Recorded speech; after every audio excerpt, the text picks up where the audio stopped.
App and ওয়েবসাইটের থ্রুতে বাংলাদেশের যে কোনো প্রান্ত থেকে আপনারা হোম ডেলিভারি সার্ভিস এভেইল করতে পারবেন। সো ইন ডিটেইলসে আপনাদের আজকের ভিডিওতে দেখাবো কিভাবে অ্যাপ এন্ড ওয়েবসাইটের থ্রুতে আপনারা অর্ডার করতে পারবেন। অ্যাপ ওপেন করলেই দেখতে পারবেন এখানে সবগুলো প্রোডাক্ট এভেইলেবল আছে। এখানে ক্লিক করলে আপনারা পোজো বিউটির সবগুলো মেকআপ আইটেম এভেইলেবল পেয়ে যাবেন। এখান থেকে আমি লুজ পাউডারটা সিলেক্ট করে নিচ্ছি, যেটা অফার প্রাইসে আপনারা পেয়ে যাচ্ছেন মাত্র 650 টাকা।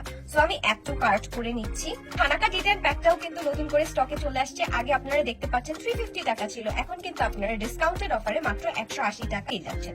তো এটাকেও আমি বাই নাওতে ক্লিক করে নিলাম। চেক আউট অপশনে গেলে এখানে একটা ফর্ম পাবেন। এই ফর্মের মধ্যে আছে ফার্স্ট নেম, লাস্ট নেম, আপনার স্ট্রিট অ্যাড্রেস এন্ড অবশ্যই ডিস্ট্রিক্টটা প্রপারলি ফিল করতে ভুলবেন না। মোবাইল নাম্বারটা কিন্তু অবশ্যই 11 ডিজিটের একটা এক্সিস্টিং ফোন নাম্বার দিতে হবে, যেটা আপনার অ্যাক্টিভ প্লাস ভ্যালিড। একটু নিচে গেলেই আমরা কিন্তু সাব টোটালটা দেখতে পাচ্ছি। আমার phone number and address select করার পর কিন্তু শিপিং এ অলরেডি আমার দুইটা অপশন চলে আসছে। আপনি যদি ইনসাইড ঢাকা হন তাহলে ইনসাইড ঢাকার অপশনটা সিলেক্ট করবেন, এন্ড আউটসাইড ঢাকা হলে আউটসাইড ঢাকার অপশনটাও সিলেক্ট করে নিতে হবে। এখানে আপনারা দেখতে পাচ্ছেন বিকাশ অর আদার পেমেন্ট মেথডসও আছে। এখান থেকে আপনাদের নিজের পছন্দ মতো পেমেন্ট মেথডটা সিলেক্ট করে নেবেন। পেমেন্ট সাকসেসফুলি কমপ্লিট করলে আপনার ফোনের মধ্যেই কিন্তু একটা কনফার্মেশন ওটিপি চলে যাবে। এই ইজিয়েস্ট কিছু স্টেপ ফলো করেই কিন্তু ঘরে বসে চটজলদি অর্ডার করে ফেলতে পারবে।